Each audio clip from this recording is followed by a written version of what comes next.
오늘의 미국 위켄드 에디션 강혜신입니다. 여러분 안녕하십니까?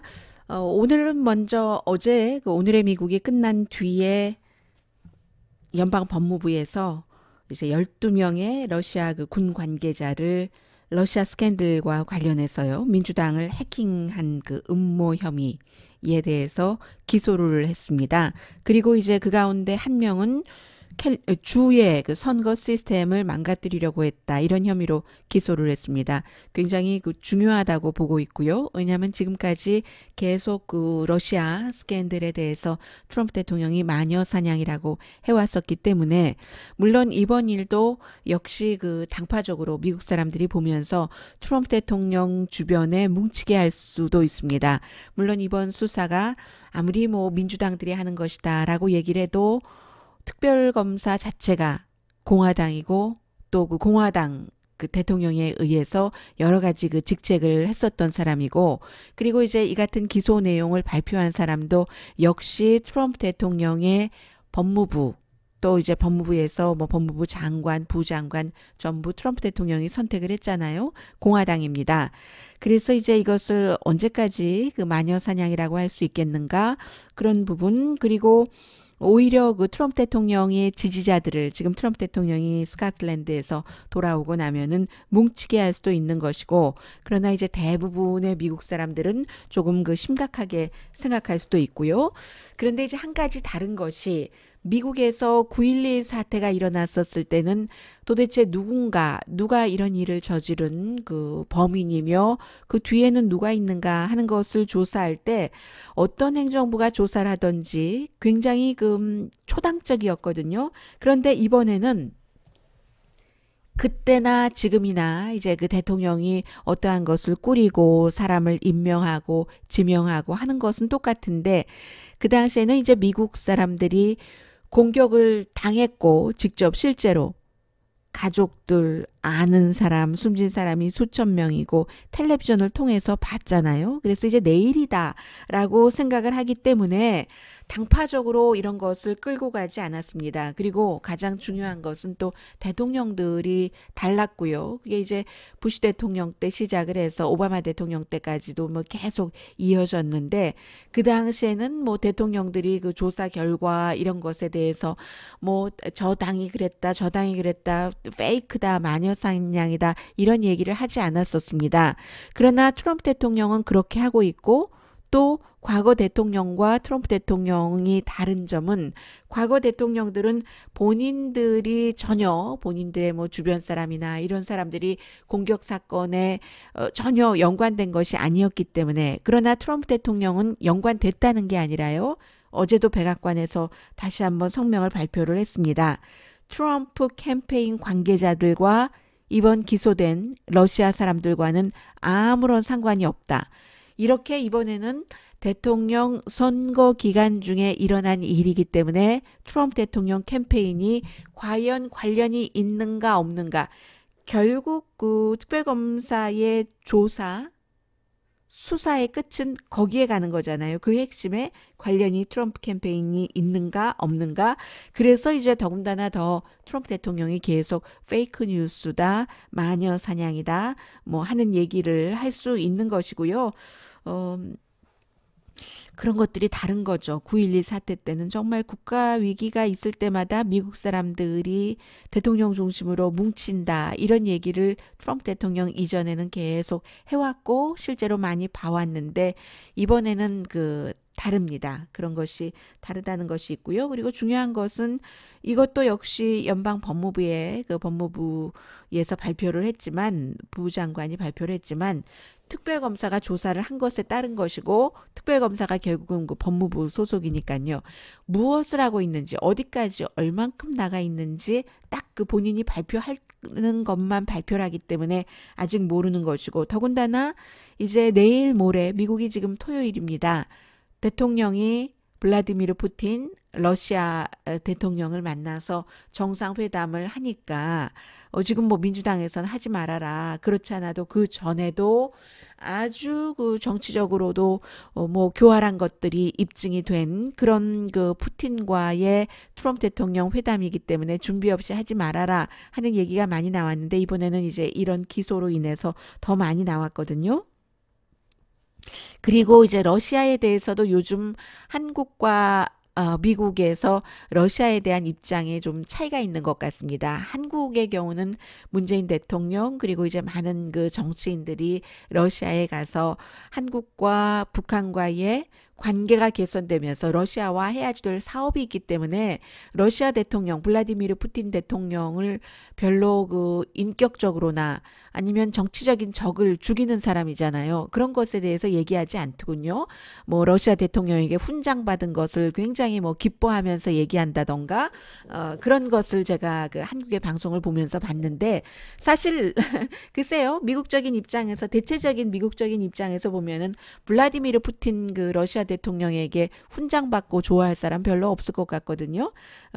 정상적인 그런 정상적이라기보다 좀 그 중도적인 사고를 하고 있다면 그 누가 사람을 정치적인 적을 죽이고 독살하고 그러는 사람한테 훈장 주는 걸 훈장 받는 걸 좋아하겠어요. 저는 저에게 그 푸틴이 훈장을 줄 일이 없지만 훈장 받는 거 하나도 기뻐하지 않겠습니다. 그러나 이제 국가와 국가 사이에라는 것은 이해관계이기 때문에 한국과 러시아가 사업을 해야지 된다. 그래서 한국이 돈을 벌어야지 된다. 그것까지는 굉장히 그 이해를 하고 그렇게 해야지 되는 부분이 있겠습니다만은 개인적으로 푸틴이 나에게 어떻게 해줬다. 푸틴이 나에게 고맙다고 한다. 그런 것에 대해서 내가 너무 좋다고 자랑하는 것은 그건 아닌 것 같아요. 근데 그렇게 얘기를 하는 정치인이 굉장히 똑똑해 보이고 합리적인 것처럼 보이고 그렇거든요. 말할 때 보면은 그런데도 그런 것으로 봐서 참 그건 좀 아니다 싶더군요. 이 말을 하면서 비겁한 강혜진은 또 이 말을 괜히 했는가 하는 그런 생각이 조금 있네요. 그래서 실제적으로 그 정치인이 여러 프로그램에 나와서 얘기하는 것을 보면은 상당히 물론 기본적으로는 무조건 문재인 대통령 잘한다 이런 것을 바탕에 깔고 있기는 합니다만은 그럼에도 불구하고 이론적으로 상당히 그 무장이 된 사람이기 때문에 또 합리적으로 들리기도 하고요. 뭐 기무사 관련 발언 같은 것도 굉장히 합리적으로 하던데요. 그럼에도 불구하고 푸틴이 나에게 고맙다고 했다. 내가 훈장 받았다. 이런 것은 조금 그렇게 존경하고 싶지 않았어요. 아무튼 지금 미국과 러시아의 관계가 이런 새로운 뉴스부터 좀 전해드렸고요. 제일 중요한 것은 물론 그 이 방송을 한국어로 들으시는 여러분들이기 때문에 한국, 북한, 미국 관련 뉴스라고 생각이 됩니다. 뭐 으뜸으로는 판문점 회담에 북한 관계자들이 유해 송환에 대해서요 나오지 않은 것이었죠. 이것도 한국 언론에서 무엇이라고 얘기를 하건 뭐 보수 언론, 진보 언론 다 입맛에 맞게 얘기를 하겠지만 중요한 것은 바람 맞은 겁니다. 가기 전까지 미국의 담당자들이 판문점 회담장에 등장하기 전까지 북한 사람들이 우리 오늘 회담장에 안 나간다 하고 알려주지 않았습니다. 전화로도 어떠한 형태로도 알려주지 않았기 때문에 뭐 미국 사람들이 알고도 회담장에 갔다. 그것은 상식적으로는 좀 통용되지 않습니다. 상식적으로는 몰랐으니까 간 거지. 알았으면 우리 안 나간다고 통보를 받았으면 판문점 회담장에 왜 나가겠어요? 그러니까 그러한 그 부분의 지적에 대해서도 미국에서 볼 때는 별로 상식적이지 않습니다. 북한이 안 나간다, 우리 안 나간다, 다음으로 미루자 이런 것을 미리 미국에게 전해주지 않았기 때문에 미국의 담당자는 갔다가 바람 맞은 것이고 그리고 한국 날짜로는 오늘인가요? 15일에 다시 이제 회담을 하기로 했다 하면서 그때도 역시 한국이 중재를 했겠죠.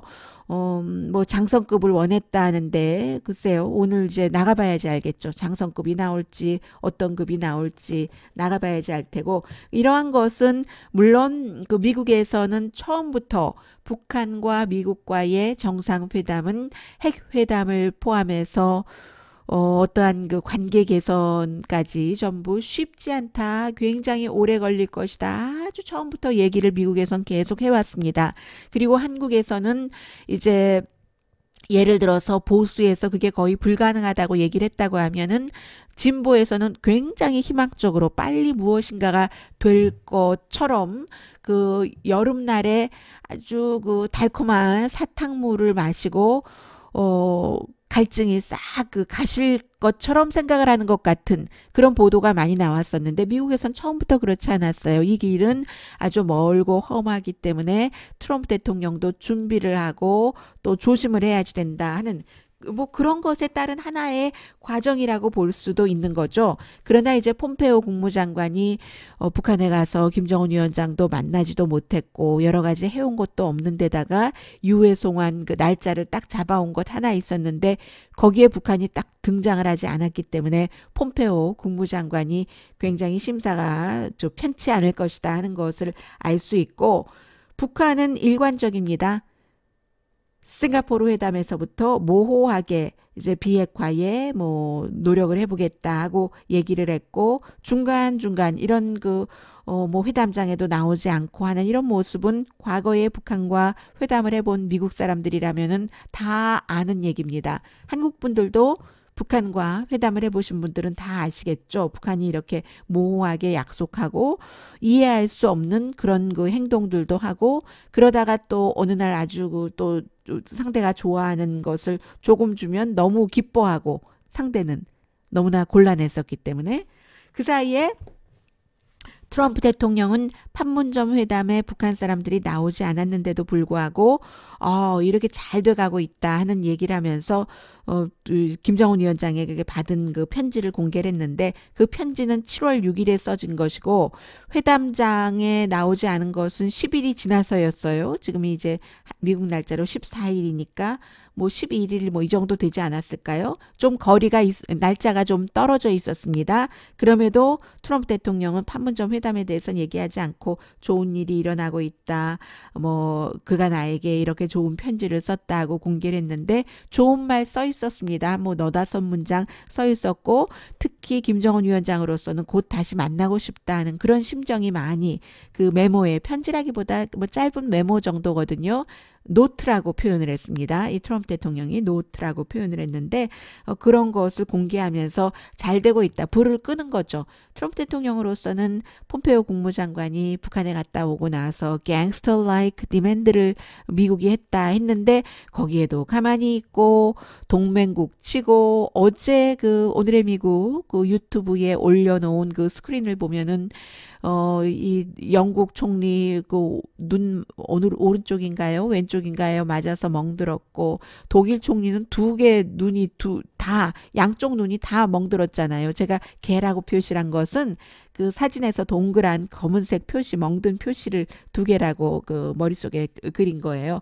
그리고 캐나다 총리 뭐 프랑스 대통령 다 눈 하나씩 그 멍들었잖아요. 트럼프 대통령에게 말의 공격을 펀치를 당하고 그러나 유일하게 이 블라디미르 푸틴과 김정은 두 사람만 이렇게 볼에 이렇게 그 러브 마크가 돼 있잖아요. 지금 그렇게 돼 있는데 여전히 러브 마크를 김정은 위원장에게 트럼프 대통령 보내고 있습니다. 그러나 비하인드 스토리는 조금 다릅니다.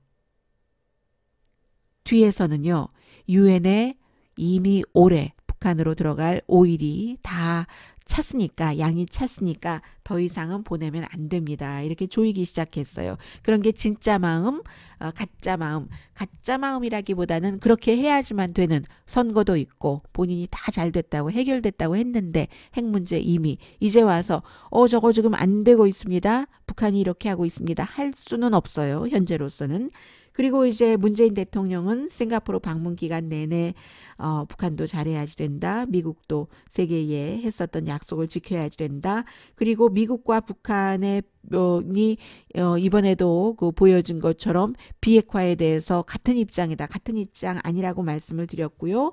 올바른 트랙이다. 올바른 트랙이라고는 할 수 있죠. 그러나 그 트랙 안에서도 이리저리 북한과의 회담에서 움직이는 것은 뭐 당연하다고 보여지고요. 주한미군 비핵화와 관련 없다라고 얘기를 했지만 주한미군은 철군을 하던 또 어떠한 임무의 성격을 바꾸던 비핵화와 관련이 있다고 보는 게 미국의 모든 전문가들의 입장입니다.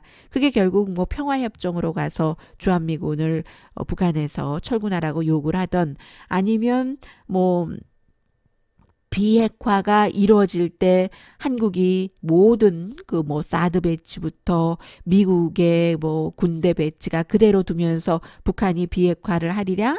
그거는 아무도 그렇게 생각하지 않을 것 같아요. 이게 이제 중요한 북한 관련 뉴스였고요. 그 사이에 이제 맥스 부트라는 공화당에서 무소속으로 그 트럼프 대통령 이후에 당적을 바꾼 워싱턴 포스트의 칼럼니스트가 참 김정은 위원장이 지금까지 스트라디바이러스 그 바이올린을 켜는 것처럼 트럼프 대통령을 잘 그 속여왔는데 트럼프 대통령만 아직 모르는 건가? 바이올린을 잘 켜왔는데 플레잉 해왔는데 속였다는 의미, 플레이하다는 의미 두 개 다 속하죠. 그래 왔는데 이게 그 푸틴을 만나서도 그렇게 김정은이 바이올린 켜는 것처럼 당하지 않을까 이런 컬럼도 있었고요. 팍스가 이제 폼페오가 북한에 가서 실패를 했기 때문에 미국이 원하는 것을 얻어오는 것을 옵션은 세 개밖에 없다. 군사 공격이거나 더 강한 압박을 하거나 북한의 핵 파워를 인정을 하는 것밖에 없다. 북한의 핵 파워를 인정할 땐 그 동아시아 지역에서 핵무기 경쟁이 일어난다는 그런 것도 감수할 수밖에 없다. 세 가지밖에 없다고 얘기를 했습니다. 그리고는 이제 연결되는 뉴스가 중국과의 무역 전쟁인데 중국과의 무역 전쟁에 대해서는 뭐 일부 트럼프 대통령을 지지하는 분들 가운데서는 중국을 더 이렇게 압박을 해야 된다. 우리 물건 비싸지는 거 상관없다라고 얘기하는데 실제로 중국에서 수입하는 세탁기, 운동화, 옷, 뭐 휴대폰을 뭐 씌우는 뭐 커버 등등 많은 것들이 물건이 계속 값이 올라간다고 할 때 특히 가전제품 같은 것, 뭐 휴대폰 관련 액세서리는 뭐 싸니까 그렇다고 하고요. 싸도 그것도 한 개에 몇십 달러 하면은 절대로 사람들 그런 건 안 삽니다. 몇십 달러짜리. 중국에서 오는 것 인터넷으로 몇 달러 아니면 1달러 이 정도에 사죠. 이베이나 아마존을 통해서 점점 비싸진다고 할 때는 입장이 어떨지는 모르겠어요. 뉴욕타임스에서 현재로서 평균 낸 것을 보면은 최저 60달러에서 270달러인데 이것도 가만히 생각을 해보면요. 1년에 중국에 관세를 부과해서 미국 사람들이 60달러 정도 6에서 270달러 정도를 더 써야지 된다. 1년이기 때문에 12달러 나누면 얼마 되지 않는다고 생각하실 분들도 계세요. 그런데 그런 사람은 부자인 거죠. 메이드 인 차이나 물건을 사서 쓰는 사람은 싸서 사서 쓰는 사람이고 그런 사람은 어, 돈을 아끼거나 돈이 많지 않은 사람이에요. 돈이 많지 않은 사람에게는 한 달에 10달러, 20달러도 아주 큰 돈입니다. 꼭 사서 써야지만 되는 생활 필수품이 많고요. 중국에서 미국에 수출하는 것은 반면에 미국에서 중국에 수출하는 것은 물론 뭐 돼지고기라던가 콩 같은 것도 있지만 아주 비싼 물건들이 있잖아요. 그런 것이 그런 차이가 있어서 이게 이제 계속 가면 어떨지 모르겠고 일반 가정에 뭐 25% 관세 현재 하는 것 이런 것으로 800억 달러 정도 지금 이미 시행하고 있잖아요. 그런데 2천억 달러 정도를 뭐 10%더 관세를 부과한다 하게 될 때는 결국은 일자리도 없어질 수 있고요. 그리고 그보다 더 중요한 것은 중국이 화난다고 달러를 던져버리면 어떻게 되나? 뭐 이런 것까지도 중국도 함부로 던지기는 힘들지만 생각할 수밖에 없고 그 사이에 한국처럼 중국과도 미국과도 무역도 하고 또 중국에 뭐 부품 보내면 그것으로 중국에서 뭘 만들어서 미국에 수출하고 이런 기업은 굉장히 영향을 받죠. 그리고 기업이 영향을 받으면 이제 그 일반 사람들도 영향을 받을 수밖에 없고요. 유튜브에서 어떤 분이 그런 글을 써주셨어요. 아니 이게 무슨 일반 사람들한테 영향 없다. 사람들이 싸게 팔고 마진 줄인다. 그게 말이 됩니까? 그게 어디 말이 돼요? 말이 안 되죠. 그러니까 할리 데이비슨 같은 이그 업체에서 유럽에서 뭐 관세를 붙인다고 하니까 한 대당 $2,200가 비싸진다고 하니까 장기적으로 보고 뭐 메이드 인 USA를 안 만들려고 다른 나라에 가서 만드는 것 아니겠어요. 무슨 이 세상에 돈 벌려고 물건을 만드는 업자는 다 돈 벌려고 하는 것이지 뭐 싸게 해서 그 마진 줄이니까 아무런 소비자에게 차이 없다? 그런 정말 얼토당토 않은 그 얘기를 써주셨어요. 그분의 얘기에 대해서 제가 다시 한번 유튜브를 통해서 말씀을 드리고요. 관세를 부과하면 물건값은 오르게 됩니다. 그래서 이제 그 기업이 수출을 다른 곳으로 예를 들어 눈을 돌린다. 이런 것은 이해가 되지만 그 관세 붙이는 것만큼 싸게 본인들이 그 마진을 줄이고 판다? 수출한다? 그런 말씀을 하세요. 뭐 예를 들어 트럼프 대통령의 정책을 방어하시는 것까지는 좋지만 그런 정도까지는 아닙니다. 그리고 이제 지금 트럼프 대통령이 나토 갔다가 영국 갔는데 나토에서도 역시 나토를 굉장히 비난을 했고 그러나 나중에 는 또 뭐 그냥 뭐 별다른 것 없이 또 진행됐어요. 나토가 오히려 얻을 것 얻었다는 건데 사실 트럼프 대통령이 과거부터 지금까지 계속 미국의 대통령이 아니었던 것처럼 나토라는 북대서양 조약기구의 돈 문제, 예산 문제는 갑자기 지금 생긴 게 아닙니다. 과거부터 생겨왔었기 때문에 과거의 대통령도 계속 얘기를 하고 있었고 오바마 대통령 2014년 이후에 각 나라에서 나토에 내는 분담금이 매년 늘어나고 있었던 그런 시기거든요. 그런데 이제 트럼프 대통령이 이거 미국만 많이 내 하면서 불만하고 나토에서도 뭐 좀 더 빨리 시간 당기겠다고 하고 그러나 나토가 더 많이 얻었어요. 그쪽 지역에 여러 가지 군사 장비 같은 것을 더 빨리 많이 가져다 놓겠다고 했거든요. 뭐 그런 부분들이 있고 그리고 그 나토에 대해서도 트럼프 대통령이 맞다라는 주장과 아니다라는 주장이 엇갈리고 있는데 트럼프 대통령이 맞다는 것은 과거에는 러시아 구소련을 겨냥해서 2차 대전 이후에 전쟁이 일어나지 않게 하기 위해서 미국이 주도해서 그렇게 했는데 이제 구소련 다 없어졌지 않았느냐 러시아지 않느냐 그리고 뭐 그렇게 될 때는 유럽 문제 이제 유럽이 알아서 하라고 하고 미국은 나와야지 된다 이런 얘기를 하시는 분들이 상당히 많이 또 계세요. 많이 계십니다. 많이 계시는데 그런데 또 반대는 그 나토군이 나토 이름을 달고 미국에서 9.12 사건이 일어났었을 때 아프가니스탄에서 뭐 이라크에서 그 이후에 많이 미국이 주도하는 그런 전쟁에서 싸워줬습니다. 수많은 젊은이들이 한국전에만 가서 싸운 것이 아니라 라트비아, 리투아니아, 포르투갈, 스페인, 뭐 스웨덴 이런 나라의 젊은이들이 이 아프가니스탄에서 미국이 원하기 때문에 미국을 위해서 싸워줬거든요. 이런 것들에 대해서는 지금 얘기를 하고 있지 않잖아요. 그리고 또 뭐 독일에 있는 뭐 미군 뭐 다 빼야지 된다라고 얘기하시는 분들이 계시는데 독일의 미군 주둔하는 건 미군이 지금 뭐 이 브리핑하는 시간에 다 말씀은 못 드리겠습니다만은 미국이 원해서 독일의 공군기지를 두는 거고 미국뿐만이 아니에요. 이태리와 터키에 미국이 군기지를 두지 않을 수가 없는 겁니다. 미국을 위해서. 그런 군기지를 두고 있죠. 그리고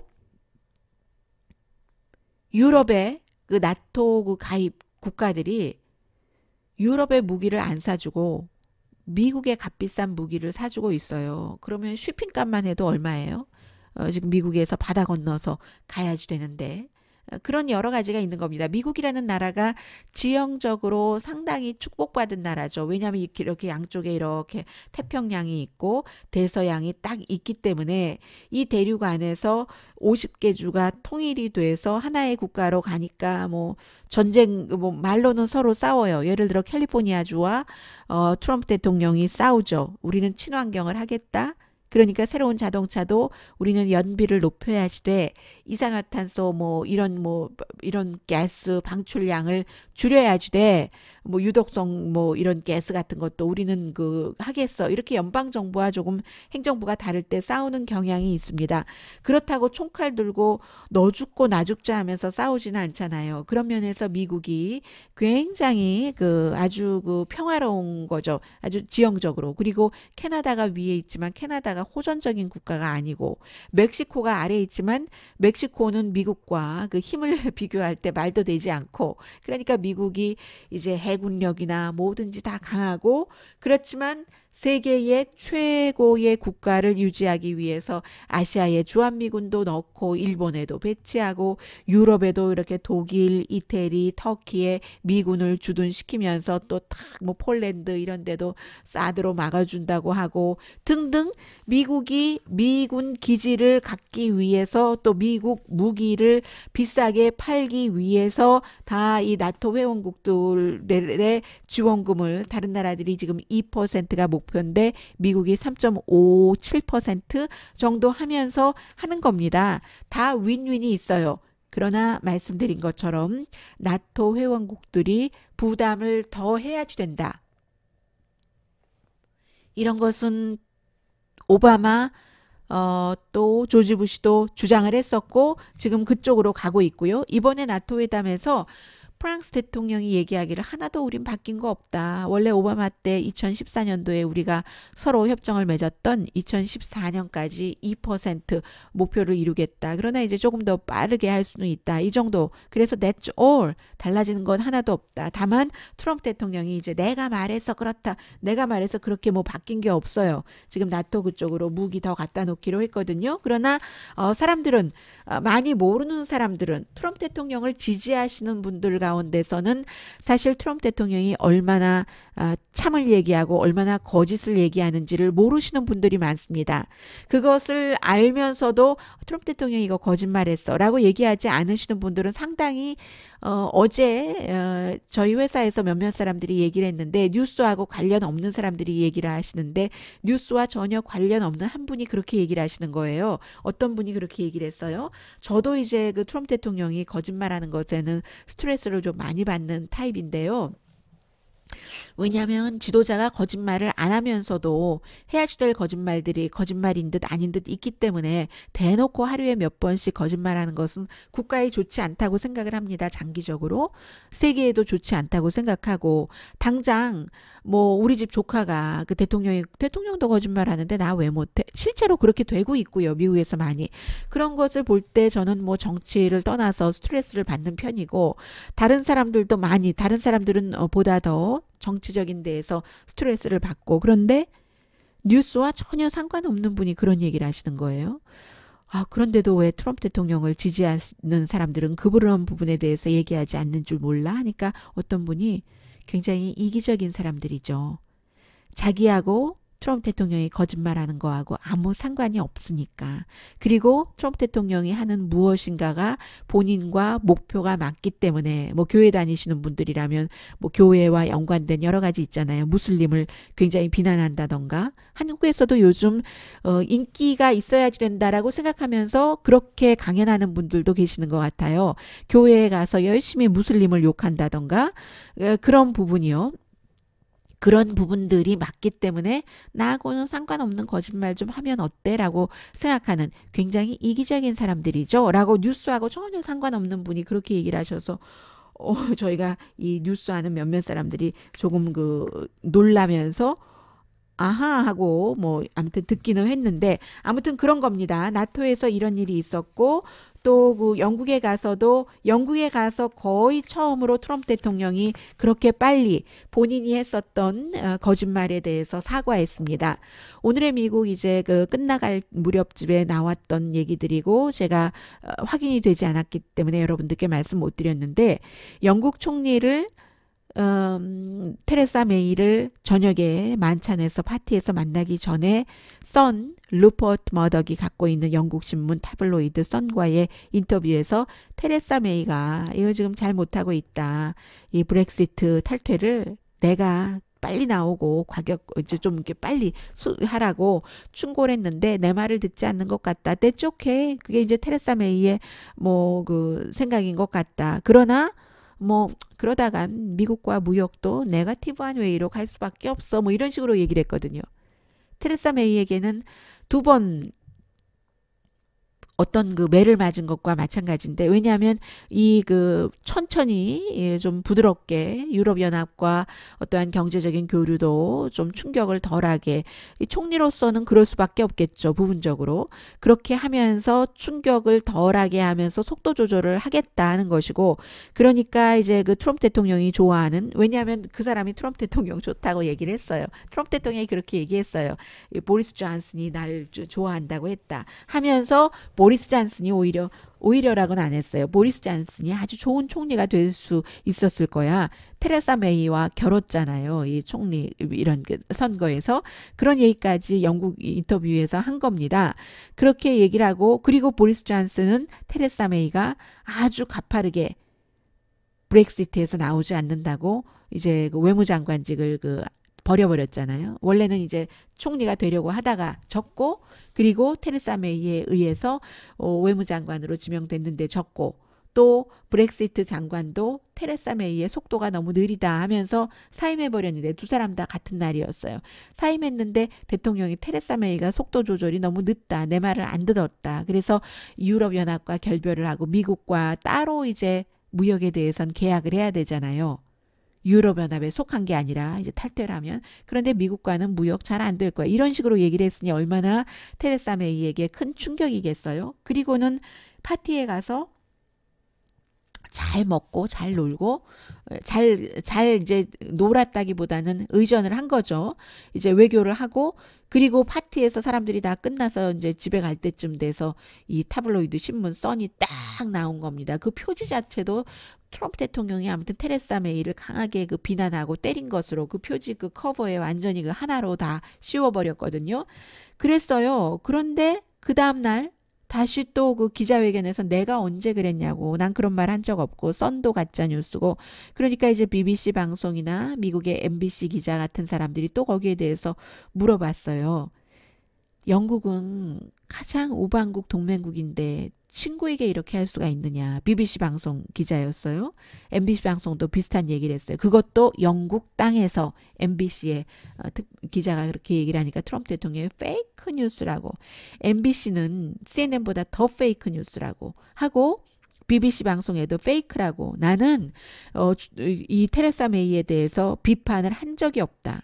그렇게 얘기를 했어요. 근데 제가 어제 여러분들께 그 오디오를 들려드렸죠. 선과 인터뷰하는 것. 그래서 인터뷰 도중에 세라 허카비가 막 대통령 그만하게 하려고 했는데 대통령이 그냥 계속해서 그 인터뷰를 했던 그 선의 정치부장이 마치 모든 권력을 다 갖고 본인이 하고 싶은 말을 하고 싶을 때까지 계속하는 15세기 중국 황실의 황제와 인터뷰하는 것 같았다라고 영국의 BBC 방송과 인터뷰를 했잖아요. 그랬는데 어쨌든 대통령이 페이크 뉴스라고 계속 얘기를 하는 거예요. 그러면서 이 테레사 메이는 지도력도 있고 터프하고 미국은 테레사 메이와 영국과 무역을 할 것이며 이렇게 얘기를 했습니다. 얘기를 하고 나서 결국은 테레사 메이에게 내가 뭐 그렇게 말하지는 않았지만 사과한다라는 식으로 사과를 한 것 같아요. 그런데 만약에 그 녹음이 없었다면 그리고 그게 영국이 아니었다면 또 하루만이 아니었다면 사과하기 힘들었을지도 모르는데 영국이었고 녹음 테이프가 있었고 그 녹음 테이프를 전 세계 모든 사람들이 들었고 그게 지난번에 헐리우드 테이프처럼 뭐 오래 몇 년이 지난 게 아니라 바로 어제였으니까 트럼프 대통령이 갈 길이 없었던 겁니다. 여기서는. 사과를 할 수밖에 없었던 거예요. 지난번에 헐리우드 테이프에서는 돈만 있으면 여자는 아무데나 다 주물러도 돼. 뭐 이렇게 얘기를 했었던 테이프 본인 목소리였는데 그거 내 목소리 아니야. 하다가 나중에 뭐 시인했다가 뭐 나중에 또다시 세월이 지나고 나니까 그거 내 목소리 아니야 라고 얘기를 했잖아요. 근데 이번에는 하루 만에 그래서 영국 사람들이 또 얼마나 시위를 많이 했어요. 뭐 저 미국 대통령 우리는 도저히 참을 수가 없어. 그 가벼움뿐만이 아니라 그 거짓뿐만이 아니라 페이크 이렇게 크게 써서 기저귀 찬 어린아이 트럼프 대통령 인형 막 들고 다니면서 시위를 했었잖아요. 어쨌든 그래서 나토를 거쳐서 지금 영국을 이렇게 그 왔고 그러나 영국에서도 이미 이제 겪어봐서 아는 거예요. 사람들이. 테레사 메이도 이렇게 한 30분 넘게 공동 그 기자회견 하는 것을 보니까 기자들이 계속 대신 본인의 얘기를 해주고 있어요. 미국 기자건 영국 기자건 뭐 페이크 뉴스 하고 뭐 이렇게 얘기를 하고 하는데도 별로 전혀 뭐 관여하지 않는다는 식으로 그 업무에 대해서만 그 테레사 메이가 얘기를 하더군요. 그리고 나중에는 보다 못해서 그 팍스뉴스의 특파원이 팍스뉴스의 그 백악관 출입 기자예요. 그 사람이 이제 영국에서 보도를 하면서 나중에 팍스에 대고 앵커가 시키지 않았어요. 그 팍스에서 아침에 하는 11시 때 하는 아프리칸 아메리칸 그 앵커인데 굉장히 그 강하고 터프하고 음성도 좋고 그 트럼프 대통령 거의 그 찬양하다시피 하는 그 아프리칸 아메리칸 앵커가 이제 그 예상하지 못했을 거예요. 이 팍스의 특파원이 그 뭐라고 얘기를 하냐면 이제 보도를 하고 나서 마지막에 이렇게 얘기를 합니다.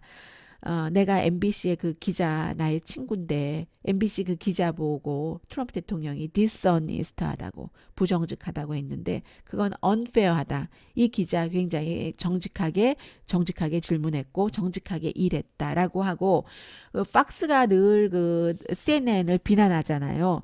그래서 이제 CNN에 대해서도 이 팍스의 그 특파원이 얘기를 하는 거예요. 대통령 수행 기자가.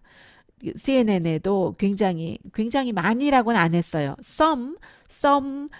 정말로 그 정직한 기자들이 있어서 목숨까지 바치면서 일을 하는데 대통령이 늘 페이크 뉴스라고만 얘기하는 것은 그것은 부당하다. 이렇게 팍스뉴스의 기자가 팍스뉴스에 본인이 리포트 할 걸 맨 마지막에 하고 그리고는 이제 맨 뒤에 내가 할 말이 있다고 그 말을 붙였거든요.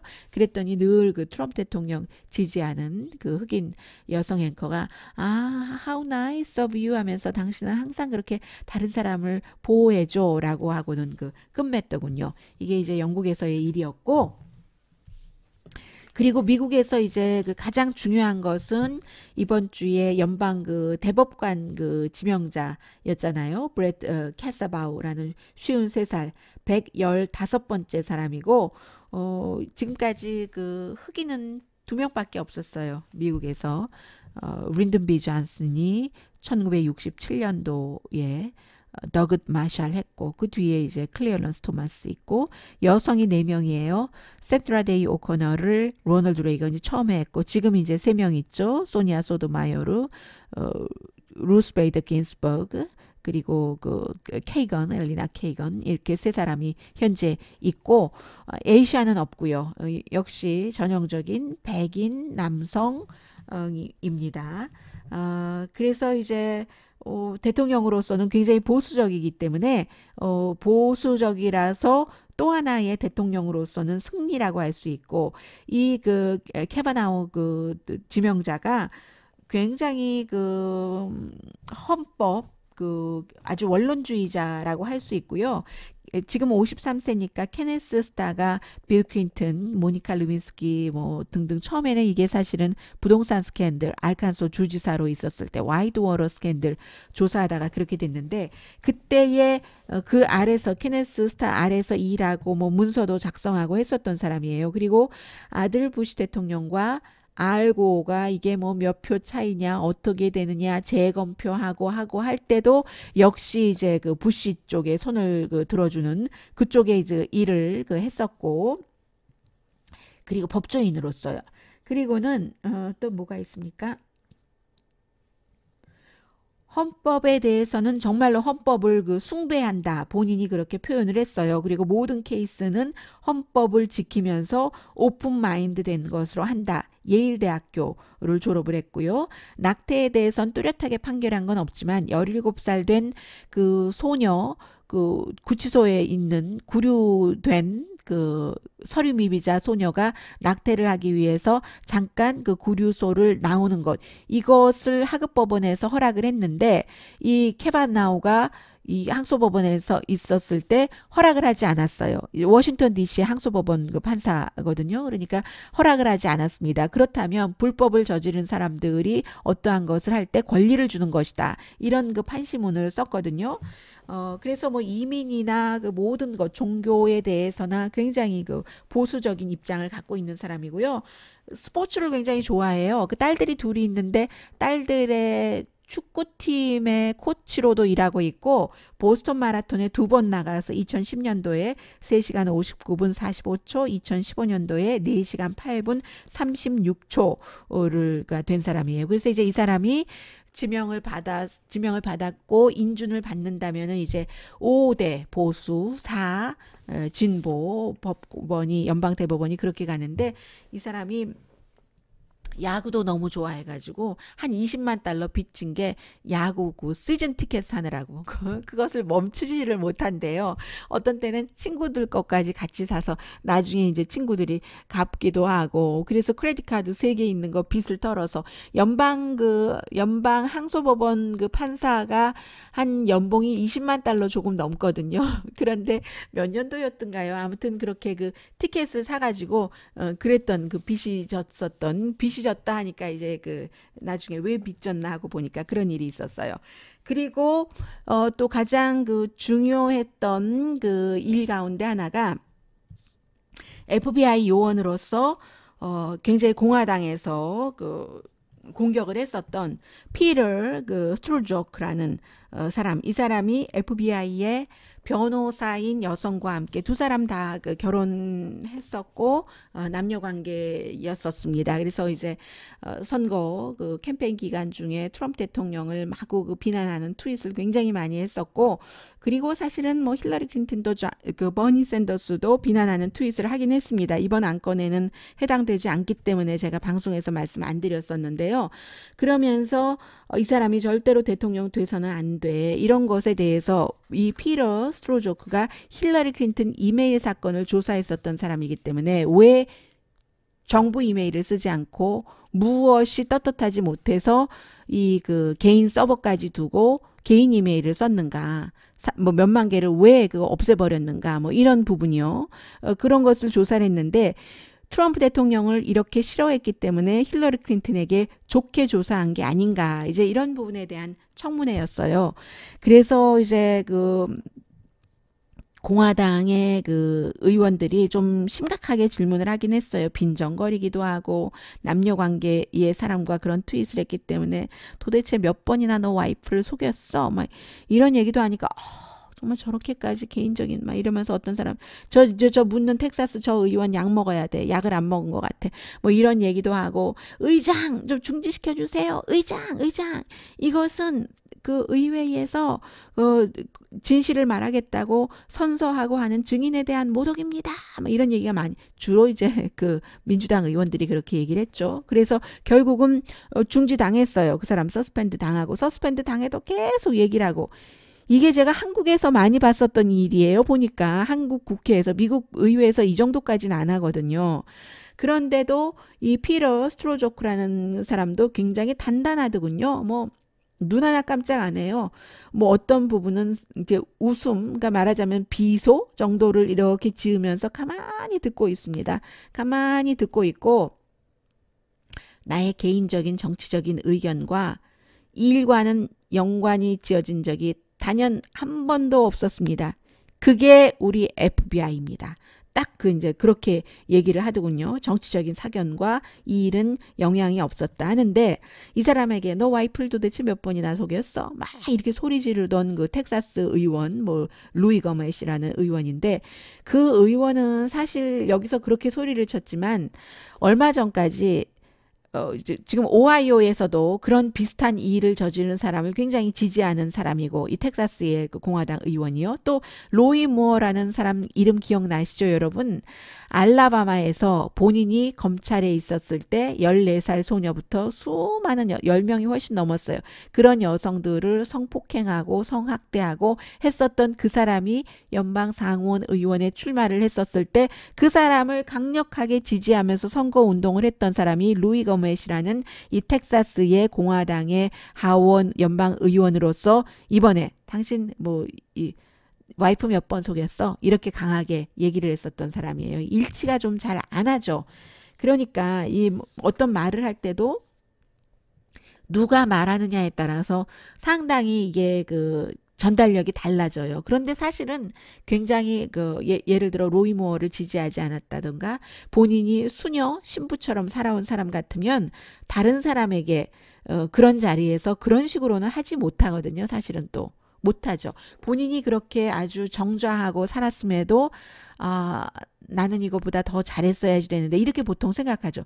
아니 16살 소녀부터 그렇게 수많은 여성들을 성폭행하고 학대하고 뭐 어디로 불러서 뭐 같이 어린아이와 잠자고 이랬던 사람이 상원의원이 된다고 하는데 열심히 지지하고 선거운동을 해준 사람이 이 두 사람의 남녀 관계에 대해서는 뭐 우리가 텍스트로 드러난 것은 있지만 성인이고 잘 모르는 부분인데 거기에 대해서 그 부분을 그렇게 얘기를 할 수, 그러니까 그런 얘기를 할 수 있는 사람이고 그런 사람을 지지할 수 있다. 저는 이 텍사스의 이 의원은 다른 것은 모르지만 뭐 일하는 거, 그런데 또 일하는 것은 일하는 것이고 말은 말이고 분리를 할 수도 있지만 이 부분은 일하는 것과 말이 그 분리가 된 게 아니잖아요. 의회에서 청문회였기 때문에 저도 여기서는 최어맨 저 사람 중지시켜야지 돼요 하고 하는 것에 좀 동의를 했습니다. 그 부분을 보면은 그렇게 돼요. 이건 굉장히 어른스럽지 않았어요. 어른은 어른이라는 그 이름이 주는 이름값을 해야지 되잖아요.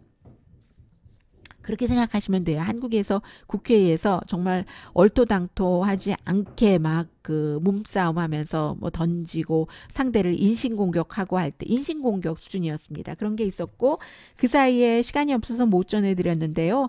대통령과 뭐 하룻밤 잤다고 했죠. 그리고 이제 대통령 변호사로부터 뒤에 입막음용 돈을 받은 그 스토미 데니엘스가 오하이오에서 다른 때와 마찬가지로 스트립 클럽에서 일하고 있는데 어떤 그 손님이 와서 이렇게 만졌대요. 미국에서 절대로 만지지 못하게 돼 있거든요. 뭐 일본과 마찬가지예요. 그런데 그것을 허용을 했다는 것으로 비번인, 그러니까 그 경찰이 아닌 것처럼 신분을 위장한 경관들이 일반 사복 입고 딱 그 순간에 와서 체포해 갔어요. 그리고 머그 사진 찍고 했는데 그런데 결국은 뭐 기각됐더군요. 뭐 이 스토미 데니엘스가 허용을 했다는 거예요. 그런데 아마 그 순간이 뭐 막지 못하게 하는 순간에 누가 와서 탁 했는가 보죠. 아무튼 그렇게 했다는 거예요. 그래서 이것에 대해서 스토미 데니엘스의 변호사는 이거 다 덧쳐놓고 한 거다 뭐 이런 얘기를 했고요. 오하이오에 그런 법이 있거든요. 뭐 커뮤니티 방어법이라고 해서 누드, 반누드 댄서에게는 가족이 아니면 터치할 수 없다, 만질 수 없다, 뭐 이런 게 있는데 아무튼 그렇게 됐고요. 이런 일들이 미국에서 있었습니다. 그리고 아주 많이 못 전해드린 뉴스들도 있기는 있습니다만 오늘 그 중요한 뉴스들만 전하고 여기서 마무리를 짓겠습니다. 어쩌면 이 내용은 글쎄요, 여러분들께서 한국 뉴스를 통해서 전해졌는지 안 전해졌는지는 모르겠는데요. 트럼프 대통령이 지금 에어포스 원을 바꾸고 싶어 한대요. 그런데 이게 예전에 그 존 F 케네디 때에 했었던 거잖아요. 존 F 케네디 때 했던 거고 미국의 에어포스 원은 너무 많이 봐서요. 하얀색과 아주 무섭게 파랗지 않은 않은 그런 그 스카이 블루 정도 블루와 하얀색인데 하얀색이 완전히 하얀색이 아니라 에그 화이트라고 표현을 하죠. 그런 색깔로 돼 있는 건데 존 F 케네디 그때였기 때문에 55년 됐나요? 55년 정도 된 건데 대통령이 이것도 마음에 안 들고 아주 좀 더 강렬하게 미국적으로 레드, 화이트, 블루로 칠하고 그리고 침대가 얼마나 불편한지 모르겠습니다만 더 크고 더 편한 침대로 하라고 하고 보잉과 직접 그런 얘기를 트럼프 대통령이 했다고 하거든요. 그래서 그런데 이거 해도 트럼프 대통령이 재선되지 않으면 쓰지 못할 것 같은데요. 아마 재선이 돼야지 쓸 것 같은데요. 그래서 이제 그런 좀 더 미국적으로. 근데 이게 왜 이렇게 글자도 바꾸고 하라고 했는데 이 글자가 예전에 그 미국의 그 독립선언문의 초기 버전 쓰여진 그 타입페이스가 지금 이 그 미국 United States of America 앞으로 한동안 더 보실 테니까는요. 이번에도 보시겠죠? 미국의 대통령이 타고 다니는 그 비행기에 써 있는 United States of America 그 글자가 독립선언문 초기 버전의 그 타입 그 페이스입니다. 그러니까 이런 그 의미가 아무튼 있는 거예요. 그래서 그렇게 한 것이었고 이 비행기를 타고 존 F 케네디가 독일에 갈 때 그 베를린 벽에서 연설을 할 때도 타고 갔었고 뭐 또 누굽니까? 리처드 닉슨이 중국에 갈 때도 이 비행기가 쫙 미국 비행기가 왔다 하고 미국이 온 것처럼 돼 있고 로널드 레이건이 아이슬란드에서 고르바초프를 만났을 때도 아 미국과 구소련이 만나는구나 뭐 이런 소련이 만나는구나 이런 그 상징이 있었던 거거든요. 그런데 이제 너무 이건 재키 케네디 스타일이야. 대통령 얘기가 그런 얘기라는 거예요. 재키 케네디 스타일이라고 하면서 그랬다는 겁니다. 아무튼 그 전에는 뭐 Military Air Transport Service 이렇게 써 있었어요. 그때는 정말 좀 미국적 아닌 것으로 좀 느껴지더군요. 군자가 들어가면 그렇잖아요. Military Air Transport 서비스. 아무튼 트럼프 대통령이 이 에어포스 원을 그렇게 바꾸고 싶어 한답니다. 내일 여러분들께 미국에서 보는 한국 전해드리겠습니다. 제가 지금 생각하고 있는 것 가운데 하나가요.